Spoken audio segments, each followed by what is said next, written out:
اعوذ باللہ من الشیطان الرجیم بسم اللہ الرحمن الرحیم۔ سورہ احقاف، پارہ نمبر 26، آیت نمبر 13، رکوع نمبر 2۔ ان الذین قالوا، بے شک وہ لوگ جنہوں نے کہا ربنا اللہ، ہمارا رب اللہ ہے، ثم استقاموا، پھر اس پر ثابت قدم رہے، فلا خوف علیہم، نہ تو ان پر کوئی ڈر ہے، ولا هم یحزنون، اور نہ ہی وہ غمگین ہوں گے۔ اولئک اصحاب الجنت، وہی جنت والے ہیں، خالدین فیہا، اس میں ہمیشہ رہیں گے، جزاء بما كانوا یعملون، بدلہ ہے ان کاموں کا جو کرتے تھے۔ صدق اللہ العظیم۔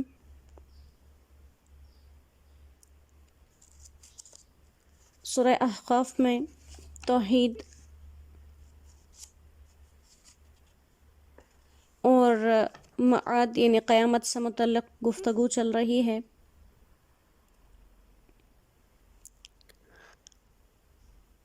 اور چونکہ منکرین کثرت سے قیامت کا انکار کرتے تھے، قیامت کے منکر تھے، اسی لیے ان کے سامنے قیامت کے آنے کے دلائل کو وضاحت سے بیان کیا، اور اس کے ساتھ ساتھ ہی آپ صلی اللہ علیہ وسلم جو اس دنیا میں نبی بن کر آئے اور آپ پر یہ شریعت مطہرہ نازل ہوئی اور یہ کلام مجید نازل ہوا، اس کے حق ہونے کو بھی ثابت کیا۔ پھر کفار کا قول نقل کیا کہ جب آپ صلی اللہ علیہ وسلم کی نبوت سے بھی ہر طرح انکار کیا، قیامت کے آنے سے بھی انکار کیا، اللہ کو رب ماننے میں بھی ٹال مٹول سے کام لیا، یہاں تک کہ یہ بات کہہ دی کہ اگر یہ قرآن جس پر یہ باقی لوگ ایمان لائے ہیں یہ کوئی سچی بات ہوتی تو غریب لوگ اس پر پہلے ایمان نہ لاتے، بلکہ جیسے ہم امیروں کو، ہم سرداروں کو ہر فضیلت پہلے سے ملی ہوئی ہے، یہ فضیلت اور سعادت بھی ہمیں ملتی، لیکن چونکہ یہ ہمیں نہیں ملی، اس کا مقصد یہ ہے کہ یہ برحق قول نہیں ہے۔ تو اللہ سبحانہ و تعالیٰ نے ان کی یہ بے وقوفی بھی ذکر کی، اور کہا کہ اپنی اسی پرانی روش پر قائم ہیں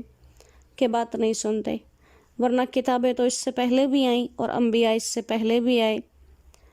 اور یہ بھی ایک ایسی کتاب ہے جو ان گزشتہ انبیاء کی اور ان گزشتہ کتابوں کی تصدیق کر رہی ہے۔ لیکن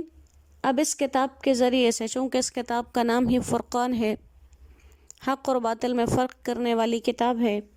اب اس کتاب کے ذریعے سے لوگوں کے دو گروہ ہیں جو الگ ہو جائیں گے۔ ایک وہ ہوں گے جو گنہگار ہیں، تو یہ کتاب ان کے لیے ڈر سنانے والی ہے، اور دوسرے اس قسم کے لوگ ہیں جو اس کو ماننے والے ہیں، تو ان لوگوں کے لیے بشارت ہے۔ تو اسی آیت مبارکہ میں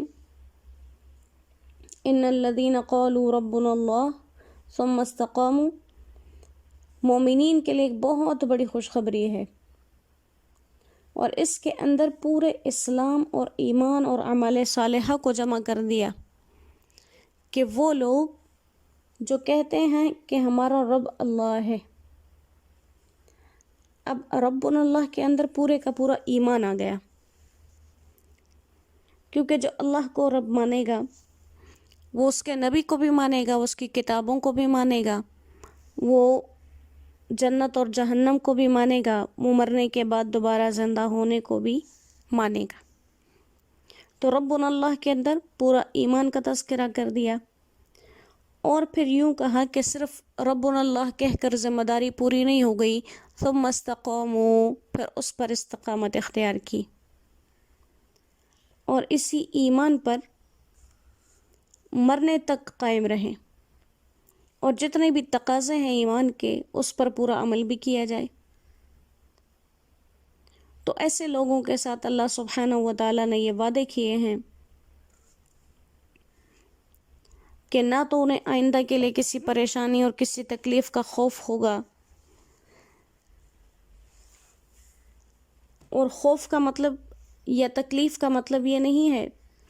کہ وہ لوگ دنیا میں بیماری یا کسی اور مسئلے میں مبتلا نہیں ہوں گے، بلکہ اس تکلیف اور پریشانی کا مطلب یہ ہے کہ اس چیز کا خوف نہیں ہوگا کہ ہم دین سے ہٹے ہوئے ہیں کیونکہ راہ راست پر ہیں، اور نہ ہی اس چیز کی پریشانی ہوگی کہ ہم اللہ کی ناراضگی میں زندگی گزار رہے ہیں۔ جو دنیاوی حالات اور تقاضے آتے ہیں وہ اگر ایمان کی وجہ سے انسان پر نہ آتے تو سب سے پہلے کسی بھی نبی پر کوئی تکلیف نہ آتی، کیونکہ وہ ایمان کو لانے کا دنیا میں ذریعہ بنتے ہیں، اور نہ ہی ماضی کی کسی تکلیف پر انہیں رنج اور افسوس رہے گا۔ جیسے کہ قیامت کے احوال میں ذکر کیا جاتا ہے حدیث پاک کا مفہوم کہ جب جنتی کو، جو کہ دنیا میں بہت تکالیف میں رہا، مشقتوں میں رہا، لیکن اللہ سبحانہ و تعالیٰ اپنے فرشتوں سے کہیں کہ اس کو جنت کا ایک چکر لگوا کے لے آؤ، تو وہ جب جنت کا ایک چکر لگا کے آئے گا پھر اللہ اس سے پوچھیں گے کہ کیسا رہا، تو وہ کہے گا کہ اے اللہ میں نے تو اپنی زندگی میں کبھی کوئی تکلیف، کوئی مشقت، کوئی سختی دیکھی ہی نہیں۔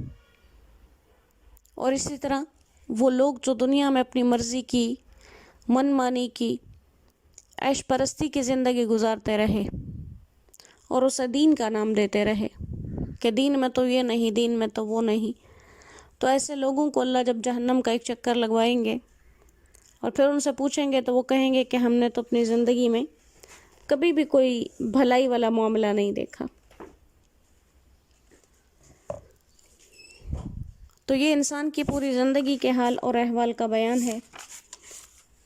کہ وہ لوگ جو اللہ کو رب مان کر اس پر استقامت رکھیں، انہیں کسی قسم کا خوف اور کسی قسم کا غم نہیں ہوگا، اور یہی جنت والے ہیں، اور جنت بھی ایسی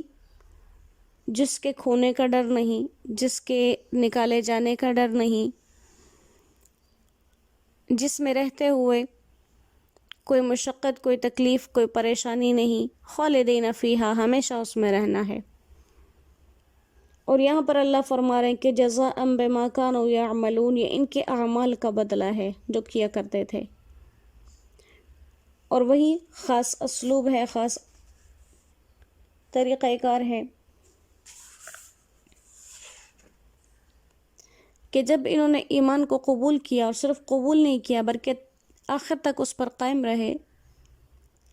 اور جس طرح سے اللہ نے اپنے حقوق کو واجب کیا اسی طرح سے ان حقوق کو ادا کرتے رہے، تو اس کے بدلے میں یہ جنتیں ملی ہیں۔ حالانکہ بات تو یہی ہے کہ جنت محض اللہ کے فضل و کرم سے ملتی ہے، کیونکہ اگر کوئی انسان اللہ کے فرض کردہ احکامات کو پورا بھی کرتا ہے تو ہمیں معلوم ہے ہم کوئی بھی کام اتنی شایان نشان طریقے سے ہرگز ادا نہیں کر سکتے جس طرز پہ اللہ نے اس کو فرض کیا ہے، کیونکہ انسان اس بات کو سوچے کہ جس ذات نے ہم پر نماز، روزہ، زکوٰۃ، حج،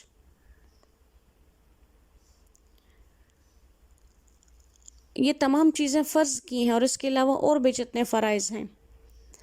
تو وہ فرض کرنے والی ذات اللہ کی ہے۔ اس بات کو ہم ذہن میں رکھیں، وہ فرض کرنے والی ذات کس کی ہے؟ اللہ کی ہے، اور حکم کو پورا کرنے والے کون ہیں؟ ہم جیسے ناقص انسان۔ تو چاہے ہم اپنی پوری جان لگا دیں تب بھی ہم اس کو اس حق سے ادا نہیں کر سکتے جس حق پر اللہ سبحانہ و تعالیٰ نے اس کو لازم کیا ہے۔ تو اسی لیے ہماری یہ جو ٹوٹی پوٹی کاوشیں ہیں، اس کے اوپر بھی جب اللہ تعالیٰ ہمیں تسلی دے کہ اس پر بھی جنت ملتی ہے تو یہ محض اس کا فضل و کرم ہے، اس کا احسان ہے، ورنہ انسان کبھی بھی اپنے اعمال کے بدلے میں جنتیں نہیں پا سکتا، کیونکہ ہمارے اعمال کتنے کارآمد ہیں اور کتنے ناقص ہیں اس کا ہر انسان کو اندازہ ہے۔ بہرحال اللہ سبحانہ و تعالیٰ نے ایک آسان سا نسخہ بتا دیا، جیسے ہم کسی سے نسخہ مانگتے ہیں کہ فلاں کام کے لیے کوئی نسخہ بتا دیں، لیکن نسخہ مختصر سا ہو تاکہ اس پر عمل کیا جا سکے۔ اللہ نے جنت میں جانے کا آسان سا نسخہ بتا دیا ہے کہ ربنا اللہ کہو اور ثم استقاموا، مرتے دم تک اس پہ قائم رہو، پھر درمیان میں شک و شبہ تمہیں نہ گھیرے، پھر درمیان میں تمہیں وسوسے نہ آئیں، وہ رب ہے تو اس کے ماننے کا حق ادا کرو۔ اللہ کریم ہمیں اسی آیت کا مصداق بنا لے، وہ لوگ جو اللہ کو رب مان کر اس پر استقامت پذیر ہو جاتے ہیں، اسی گروہ میں اللہ ہمیں شامل رکھے، اور جیسے ان پر کوئی رنج و غم نہیں ہوگا، اللہ اسے ہر رنج و غم سے ہماری بھی حفاظت فرمائے۔ اللہ تمام عالم اسلام پر، تمام امت مسلمہ پر اپنا رحم فرمائے۔ جتنے فتنے ہمیں آگے اور پیچھے سے گھیرتے ہیں، فتنوں کا آنا یہ ایمان کی علامت ہوتی ہے، لیکن فتنے میں مبتلا ہو جانا پریشانی کی علامت ہے۔ تو ہمارے ارد گرد فتنے آئیں، یہ کوئی بڑی بات نہیں ہے، لیکن اللہ ہمیں ان فتنوں سے محفوظ رکھیں اور ان فتنوں کو بھگانے کی اللہ ہمیں توفیق عطا فرمائے، ہمارے ایمان اور ہمارے اعمال کی اللہ حفاظت فرمائے، اسی آیت کی طرح ثم استقاموا، ایمان پر ہمیں استقامت عطا فرمائے۔ وما علینا الا البلاغ وآخر دعوانا ان الحمد للہ رب العالمین۔ السلام علیکم ورحمۃ اللہ وبرکاتہ۔